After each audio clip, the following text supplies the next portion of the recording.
Hello అండి. Welcome to my channel Kalyani's little world. ఈరోజు Sunday special ఏమేం చేసుకున్నారు? నేనైతే గోంగూర పచ్చడిలు చేశానండి. దాని ప్రాసెస్ చూసే ముందుగా నా ఛానల్ ఎవరైనా కొత్తగా చూస్తున్నట్లయితే ప్లీజ్ లైక్ చేయండి, సబ్స్క్రైబ్ చేయండి, బెల్ ఐకాన్ క్లిక్ చేసి నన్ను సపోర్ట్ చేయండి. ముందుగా శుభ్రంగా కడిగి పెట్టుకున్న పచ్చడిలు గోంగూర పక్కకు పెట్టుకున్నానండి. స్టవ్ వెలిగించుకుని బాగానే పెట్టుకుని ఆయిల్ పోసుకున్నాను. ఆయిల్ హీట్ అయిన తర్వాత రొయ్యలు అందులోకి ట్రాన్స్ఫర్ చేశానండి. రొయ్యలు మంచిగా వేయించుకోవాలి సిమ్లో పెట్టుకొని. అలా వాటర్ వస్తాయండి. వాటర్ మొత్తం ఎగిరిపోయి ఆయిల్ పైకి తేలాలి. చూడండి వాటర్ వచ్చాయి కదా, అవి మొత్తం ఎగిపోయిన తర్వాత అలా ఆయిల్ పైకి వస్తుంది. అప్పుడు ఫ్రెష్గా దంచి పెట్టుకున్న అల్లం వెల్లుల్లి పేస్ట్ వేసుకొని ఒకసారి కలుపుకోవాలి.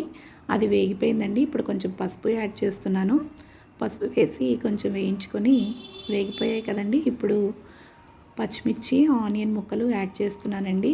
ఒకసారి కదుపుకొని మంచిగా మూత పెట్టుకుని ఆనియన్ ఉడికే వరకు ఉంచుకోవాలండి. ఒక 2 మినిట్స్ మూత పెట్టి ఉడికిస్తే ఆనియన్ ఉడికిపోతుంది. చూడండి 2 మినిట్స్ ఆఫ్టర్ ఆనియన్ మెత్తగా ఉడికిపోయిందండి. ఇప్పుడు కొంచెం సాల్ట్ యాడ్ చేసుకోవాలండి. సాల్ట్ వేసిన తర్వాత కొంచెం కారం కూడా వేసుకుని కలుపుకోవాలి. నాన్ వెజ్ కర్రీస్ కదండి, కొంచెం కారం అవి ఎక్కువే పడతాయి. మంచిగా కదుపుకొని కారం వేగే వరకు మూత పెట్టి మరొక 2 మినిట్స్ వేయించుకోవాలి. చూడండి కారం కూడా వేగిపోయింది, ఆయిల్ పైకి వచ్చింది. ఇప్పుడు ఒక గ్లాస్ వాటర్ పోస్తున్నాను. చిన్న గ్లాస్తో చిన్న గ్లాసుల వాటరు. మరి మూత పెట్టి ఒక 5 మినిట్స్ ఉడికించుకోవాలండి. 5 మినిట్స్ ఆఫ్టర్ ఆయిల్ పైకి తేలిందండి. వాటర్ అంతా ఇంకిపోయాయి. ఇప్పుడు హోమ్మేడ్ గరం మసాలా యాడ్ చేసుకుందామండి. యాడ్ చేసుకుని ఒకసారి కదుపుకొని స్టవ్ ఆఫ్ చేసేస్తున్నాను. కర్రీ అయితే అయిపోయింది గోంగూర పచ్చడిల కోసం. తర్వాత స్టవ్ వెలిగించుకుని ఒక బౌల్ పెట్టుకుని వాటర్ యాడ్ చేశానండి, ఒక చిన్న గ్లాసుడు. అందులోకి శుభ్రంగా కడిగి పెట్టుకున్న గోంగూర వేస్తున్నాను. గోంగూర మొత్తము దగ్గరికి ఉడికిపోయే వరకు ఉడికించుకోవాలండి. చూడండి ఆల్మోస్ట్ ఉడికిపోయింది. ఇప్పుడు అందులో ఆనియన్ పచ్చిమిర్చి యాడ్ చేద్దాము. ఆనియన్ పచ్చిమిర్చి కూడా మంచిగా ఉడికిపోవాలండి. ఉడికిపోతున్నాయండి. ఆల్మోస్ట్ ఆనియన్ మిర్చి ఉడికిపోయాయి కదా. ఇప్పుడు ఒక చిన్న రేక చింతపండుని యాడ్ చేస్తున్నాను.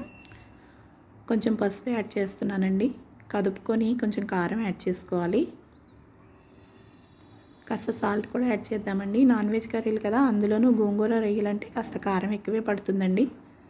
మంచిగా ఉడికిపోయిందండి. దాన్ని మంచిగా ఉడికించుకొని స్టవ్ ఆఫ్ చేసుకుని పక్కన చల్లారి పెట్టుకోవాలి. పోపు రెడీ చేసుకుందామండి. లోపు స్టవ్ వెలిగించి బాణీ పెట్టుకొని ఆయిల్ హీట్ అయ్యే వరకు వేడి చేసుకోవాలండి. తర్వాత ఆవాలు, జీలకర్ర, ఎండుమిర్చి, వెల్లుల్లి వేసి బాగా వేయించుకోవాలి. ఎండుమిర్చి వెల్లుల్లి ఎంత వేసుకుంటే అంత బాగుంటుందండి. కరివేపాకు యాడ్ చేస్తున్నాను. పోపు రెడీ అయిపోయిందండి. ముందుగా చల్లారి పెట్టుకున్న గోంగూరని మంచిగా మెదుపుకుందాము. దానిలోకి వేయించి పెట్టుకున్న రొయ్యలను కూడా యాడ్ చేసి కదుపుకుని పోపు ఇందులోకి ట్రాన్స్ఫర్ చేసుకుందామండి. దాన్ని ఒక సర్వింగ్ బౌల్లోకి తీసుకుంటే ఎంతో టేస్టీగా ఉండే గోంగూర పచ్చి రొయ్యల కర్రీ రెడీ అండి. ఒకసారి ట్రై చేయండి. ఎలా ఉందో కామెంట్ చేయండి. Thank you for watching.